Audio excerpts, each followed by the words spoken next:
The Oklahoma Sooners dropped another close game, this time in the Cheez-It Bowl to the Florida State Seminoles, but there were a lot of really positive things that happened, and we're going to talk about that on today's episode of Locked On Sooners.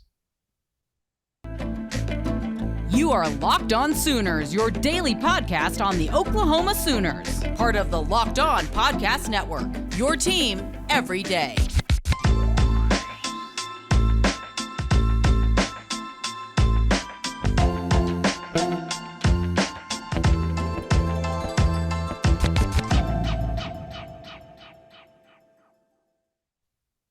What's up, Sooner Nation, and welcome to Locked On Sooners. Today's episode is brought to you by BetOnline. BetOnline has you covered this season with more props, odds, and lines than ever before. BetOnline is where the game starts. And thank you for joining us. My name is John Williams. You can follow me on Twitter at John9Williams. He's Josh Helmer. You can follow him on Twitter at JoshOnRef. You can also hear him Monday through Friday on 94.7 The Ref in Norman.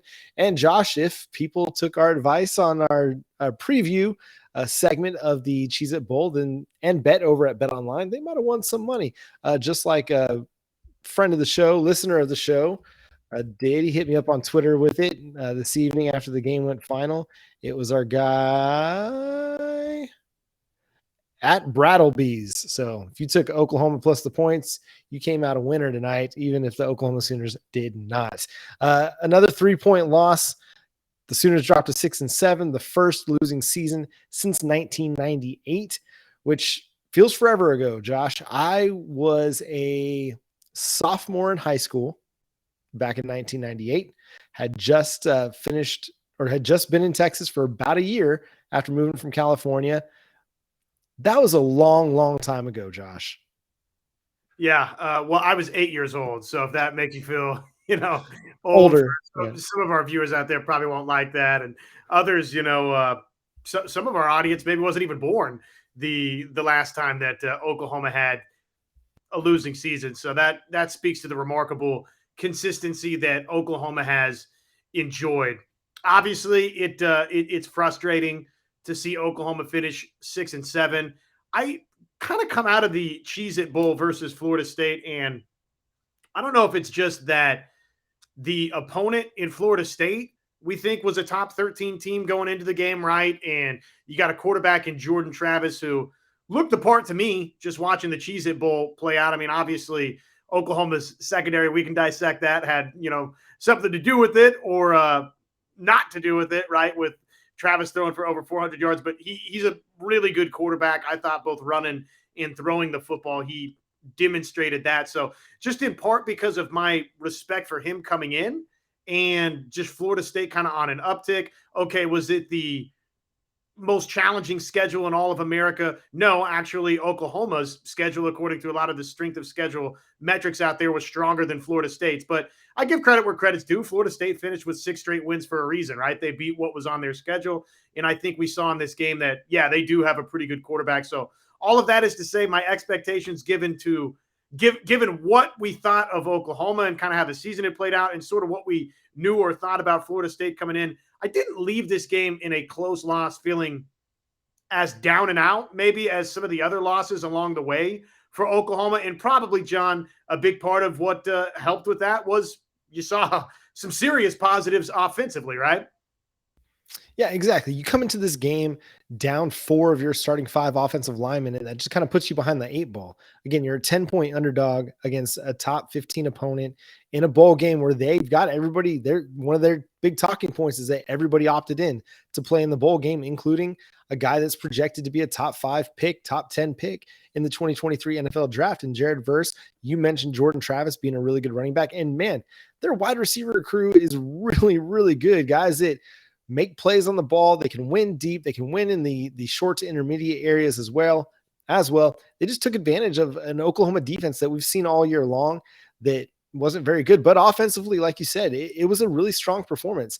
Anytime that you can run for over 200 yards, that's impressive. Now, I know that they ran the ball 59 times, according to ESPN, in the kind of instant stats. But still, you ran for 260 yards. You averaged 4.4 yards per carry. And some of those run attempts were sacks. Again, college football stat keeping is completely outdated. Sacks should not be considered in rushing stats, but they are still, so they get lumped in. You take those sacks away, and those numbers look even better. The average yards per carry for the team looks even better. Jovantae Barnes and Gavin Sawchuk, that was the talk of social media throughout the game, after the game, because your 2 4-star true freshman running backs lived up to the billing in their first real extended run. Now, we've seen Jovantae Barnes all season long. He's played really good football, had a 100-yard game earlier in the season, but this really felt like their coming out party against a top 20 defense in the Florida State Seminoles with 4 of the 5 starting offensive linemen out. You're starting, guys that are making their first starts for Oklahoma, aside from Tyler Guyton. And it's just a really, really strong performance. Yeah, there were a lot of times where the offensive line had things blocked up really well for them to make plays, but there were times that they had to grind away.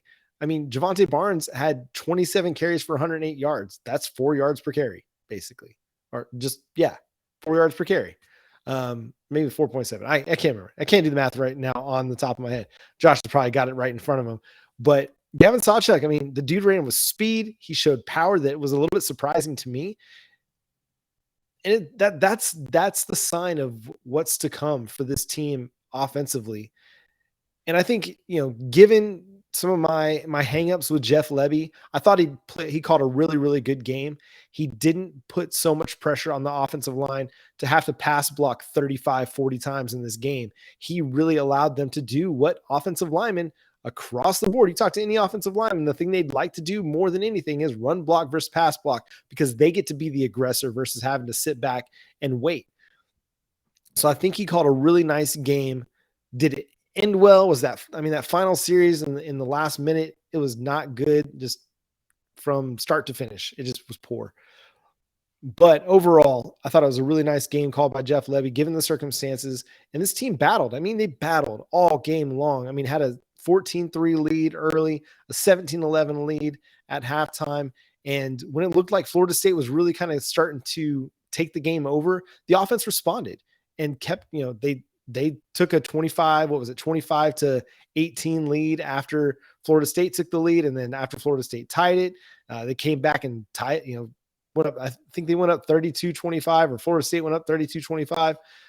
Florida State went up 32-25. The offense responded, and then they just weren't able to get it done in that final minute drive. But still, overall, like a lot to really be feeling good about on the offensive side of the football for the Oklahoma Sooners. I agree with you on the schematics for Lebby, and he's somebody that, hasn't always gotten, his flowers from the Oklahoma fan base this season. And I think you look no further, John, than the fact that Florida State had 6 sacks and 6 tackles for loss, right? According to the official ESPN stats immediately after. Sometimes there's some tweaking there before it's all said and done. But what I'm looking at right now, 6 sacks for Florida State, which tells me, guess what? Verse, like we thought, yeah, he's a little bit of a problem, right, for Oklahoma and for this offensive line. So what did OU do? They leaned on the run game. They ran it 60 times, and they ran for 250 yards, and they had 3 rushing touchdowns. And Barnes and Sawchuk both look like stars for the future. So, yeah, give him credit. I thought Oklahoma offensively, John, got more than enough to win this game, and really it comes down to some secondary problems for the Sooners in this game. And even saying that, Jordan Travis had a monster day. He throws for 418 yards and 2 scores. There, believe it or not, were even some positives, not enough. I'm not going to sit here and try and tell everybody it was enough or it's anywhere close to that close word, right? They're close, that phrasing. I'm not going to tell anybody that it's that, but hey, there were some 4th down stops early in this game, John. Bowman had a nice play on that interception that essentially was another 4th down stop for Oklahoma. So there was some bending, but not breaking for the Sooners in this game, which, look, I think against that offense of Florida State, we can take as a small moral victory positive heading into to next season. Beyond that, probably the next thing is, you mentioned the final drive, John, the not having really timeouts in tow. Obviously, that's something I think was a microcosm of this season that hopefully Brent Venables goes back and watches kind of the entirety of the tape of this season. See, this is the turn every negative into a positive. All of my negatives are actually my positives. This is why you should hire me for this gig, right? That's kind of what we're doing here right now. With Venables, I do think that in a way, And even defensively for Oklahoma, all of the problems that they had in the secondary, John, okay, if it wasn't crystal clear before, it's crystal clear now one final time. Obviously, there's some personnel advancements and improvements that need to be made. That's pretty obvious across the board in a lot of spots, save for probably Stutzman and Bowman, and you could maybe toss another name or two my way. But other than that, defensively, a lot of those spots are up for grab. For Oklahoma and the coaching staff, talking about Venables, John, similar there. It's negative to a positive in that I hope that Brent Venables goes back, and I know that he will because he obsesses over it and he wants this team to win more than anybody else does, right? His what is on the line with this thing. But he's got to go back and kind of say, was it the right call in bits and pieces to burn this time out here or there? Because it did prove costly late. And that just kind of was a microcosm of, at times, some in-game management that probably Venables would like to, if he could, handle differently next season. Yeah, and we're going to talk more about the defense coming up. We'll talk just some of the positive takeaways because there were some for a defensive unit that has been pretty well maligned for most of this season. We'll talk about that after, we talk about NHTSA, who is sponsoring this break. It can happen so easily. You're out with your friends or coworkers. You're putting back a few drinks. A few becomes too many. It's time to go. And for a moment, you think of calling for a ride. You're a good driver. You live nearby. You can make it home okay is what you're thinking. Well, what are the odds you'll get pulled over? And even so, what's the worst that could happen? You lose your license, you lose your job, you total your car, or maybe you kill someone. It only takes one mistake to change your life or someone else's forever. Play it safe and plan ahead to get a ride. Drive sober or get pulled over. This brought to you by the NHTSA. So, Josh, you kind of mentioned some of the defensive, spots that were really promising for this team. And I think just early on in this game, Florida State's driving the ball really well on the opening drive of the game, just moving it, no problem. What was it the opening drive of the game? I was watching at work, so it was kind of hard to keep track of, or at least watching the first part of it at work. But then they get down 1st and goal inside the 5-yard line, and Oklahoma comes up with a huge stop, like several right there on the doorstep. They just shut it down, hold them to a field goal, and the Sooners are able to go and drive for a touchdown to take a 7-3 lead. And they did that a lot throughout this game or at least in the first half, they showed like, okay, this is a defense that has what it takes. And I think what it comes down to is something we've talked about as we've talked through recruiting and we've talked through the transfer portal, is that the depth just hasn't been good enough to sustain that level of play for 4 quarters. And that's where the defense really falls off. You mentioned the secondary. I think it's pretty clear with the 2023 recruiting class how important secondary additions are to this team, because they're seeing like, okay, we've got Woody Washington, who's pretty good, but he's not going to be there in 2 years. We've got, Billy Bowman, who, he'll be there in 2023, but if he has another good year in 2023, could be off to the NFL in 2024. So they have to work to rebuild the secondary and build the depth. Linebacker, defensive line. The defensive pass rush that's been non-existent for most of this season, or at least the Big 12 portion of the season, was again non-existent for much of this game. And Jordan Travis, yes, an athletic player, a guy who can move around well in the pocket. He, for the most part, went untouched. And so, I look at this game and you talked about being a microcosm. Yeah, this game was very reflective of what the Oklahoma Sooners season looked like. A lot of fight, a lot of heart, a lot of determination, good offensive performance, good stretches of defensive play, especially over the last half of the season where the defense did look good in spots for the Sooners. It just couldn't connect for 4 quarters on the defensive side. And so, yeah, man, I don't want to even say it's frustrating, because it's just who this team is, and that's okay. Like, it's not okay, but that's kind of your building spot. Like, that's the part you start with, and then you're hoping to go up and move forward and get better as the next year or two go, because the defense has to get better. You mentioned it. The offense was good enough to win. The defense was good early, but it wasn't good enough late. And that's really what it came down to for the Sooners. But again, bright spots. Billy Bowman, I thought he played really well. He was out there in one-on-one coverage out there on the far outside, like playing corner on that play that he comes up with the 4th down interception. Woody Washington made a nice competitive play on a deep ball where he was pretty well beat. He just timed his timed getting his hand in there really, really well. The run defense early in spots, the run defense was really good. Even like late as Florida State's trying to drive, and they're going to run the ball to milk the clock and either get a touchdown or set up a field goal. Well, Oklahoma's defense comes up with a stop there to give the offense a chance, one more chance there at the end. Now you don't like the big plays in the passing game. You don't like the big play there in that final 2-minute drill or 3-minute drill. But there were spots where the defense did show up and did make a play. Again, it would have been better to not give up 24 points, maybe come up with a few more plays. There's some areas that they have to really address going into the offseason. But again, at spots, at times, the defense played okay. Just needed one or two more plays to get Oklahoma over the hump in the second half. I think you nailed it right there. That's the missing ingredient. We saw that, I don't know how many times over the course of this season. Kansas State game, right? How can you give up that long third down late in the game? Now granted, there's a drive that would have had to have taken place following a stop there for Oklahoma to drive down, tie the game, win it in overtime, whatever. But that's just, again, one of those examples. West Virginia talked about it a lot. Thought Oklahoma played a fantastic defensive first half versus West Virginia, but push came to shove in the second half when it was winning time, and defensively couldn't really make the plays there.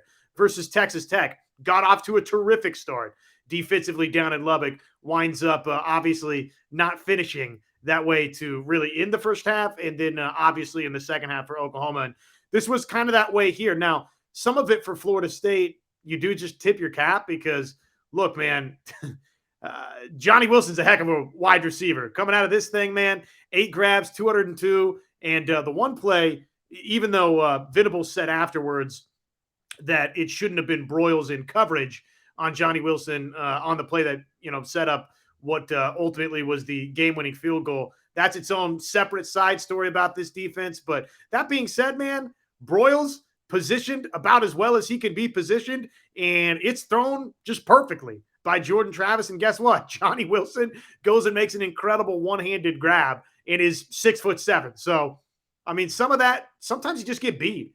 And, in this game versus Florida State, in that at least one instance, I thought that happened versus Oklahoma. Again, I thought, you kind of hit probably the most important thing for Oklahoma defensively is, well, they've got to continue to improving the personnel, which we think they're doing via the transfer portal and each of these past 2 signing classes. And then B, John, is what you talked about, which is, okay, the first drive, you were right. It was the opening drive. A 9-play, 70-yard drive for Florida State. They go right down the field.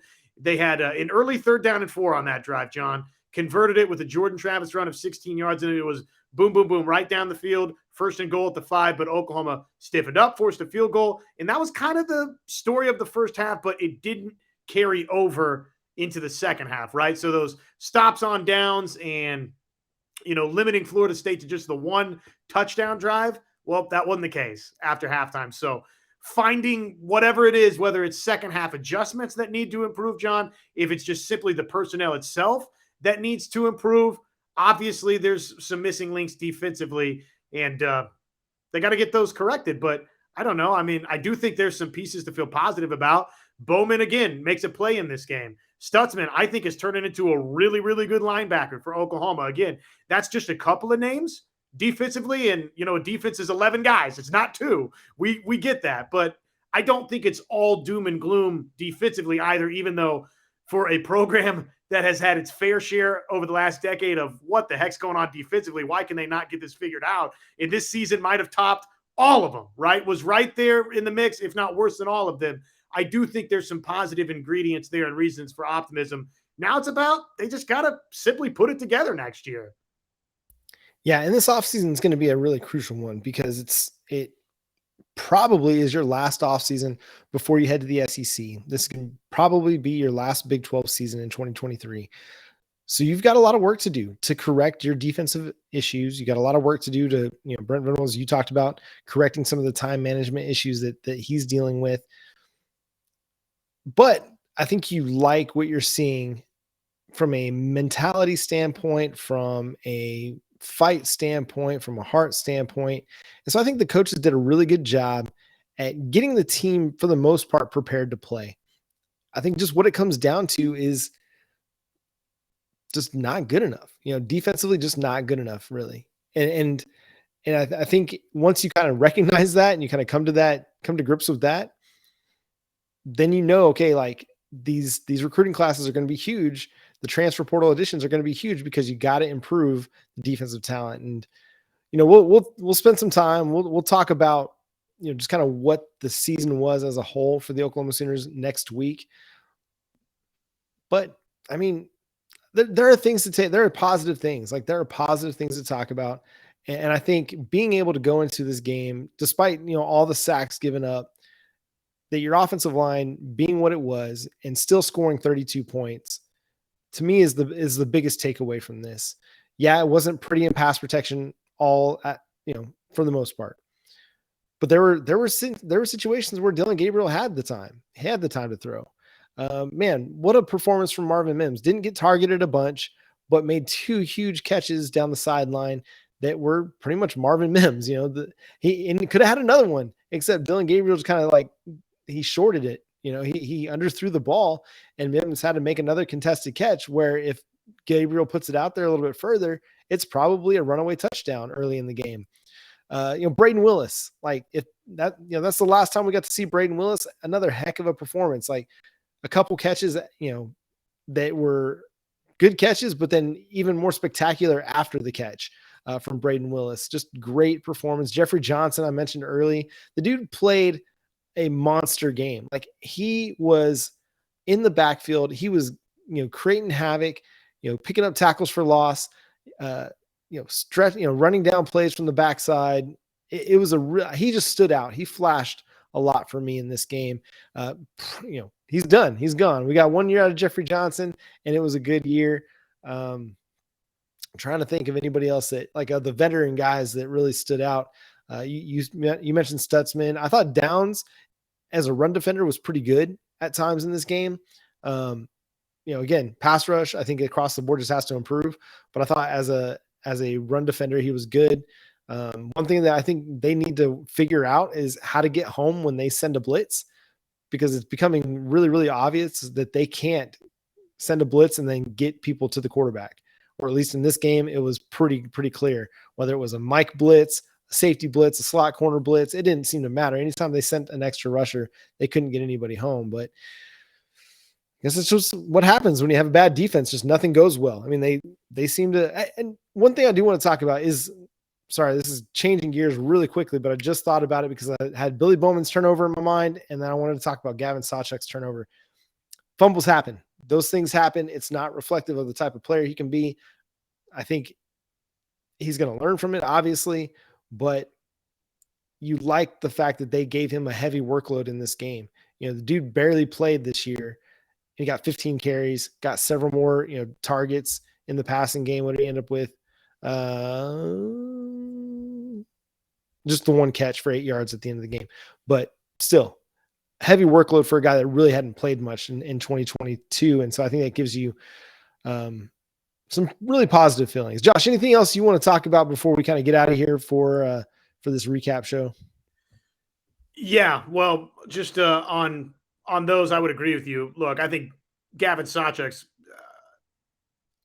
I think you got your best running back duo since Pirine Mixon, which I know that's not too far ago, or we're not too far removed from that, but I think you got 2 NFL running backs when it's all said and done in Jovantae Barnes and Gavin Sawchuk. So I think they're fantastic. You're in great hands there. That was, to me, so obviously on display. And I think, no slight to Jovantae Barnes, who I also think is going to be playing in the league someday. I think you got somebody really special in Gavin Sawchuk with his speed that just has a different dimension that as he continues to physically progress at Oklahoma, man, I think he's got a chance to be, somebody we're talking about as maybe an all-time type running back at the University of Oklahoma. Very, very impressed by him. This was a huge performance for him to springboard into next season. And I don't think any of those superlatives are crazy, even after just the one game that we saw from Gavin Sawchuk. I think he is going to be SPECIAL, special, capital, all caps. So I thought that was a big takeaway in this game. And then I think it's worth mentioning, man, for an offensive line, first off, those guys did great, right? To be patchwork, to have 4 starters out, and you're playing with, oh, by the way, 2 of those guys are both your starting tackles that are up against arguably the best pass rusher in America in Verse. I thought, while the sacks allowed department wasn't great, 6 in that category, clearly they're going to have some tinkering to do this offseason to try and tighten that up, and just the communication there's got to get better. But I thought the offensive line in the run game was really tremendous against Florida State. So that's a positive from this game. And then the pass protection not being great, John, I thought Dillon Gabriel handled it really, really well. For a quarterback that, again, similar to Jeff Lebby, has kind of been under the gun at times from the Oklahoma fan base, or, hasn't been appreciated maybe as much as he could be or would be if, say, Oklahoma had been running through a string of poor quarterback play like has happened in other places in America, then I think he'd be really, really well received, right? But that's not the case at Oklahoma. And I've always said this too, John, that's a beautiful thing. It's a beautiful thing that the standard is so high at Oklahoma, and I don't want that to ever change, and I'm not. So when I say this, don't mistake it for me saying, well, the standard should change or move the goalposts, whatever. I'm not saying that. I'm just saying that for somebody in Dillon Gabriel that, wasn't necessarily every fan's favorite at different points this season because of some inaccuracies and just quarterback play that didn't quite measure up to either Baker Mayfield or Kyler Murray.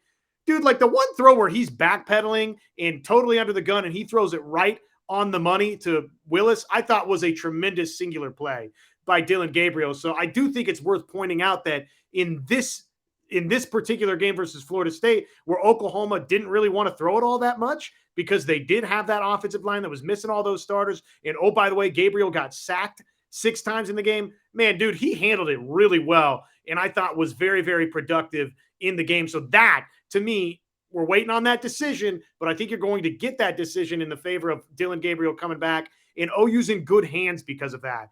They are in good hands because Dillon Gabriel is choosing to come back. Yeah, I thoroughly agree with that.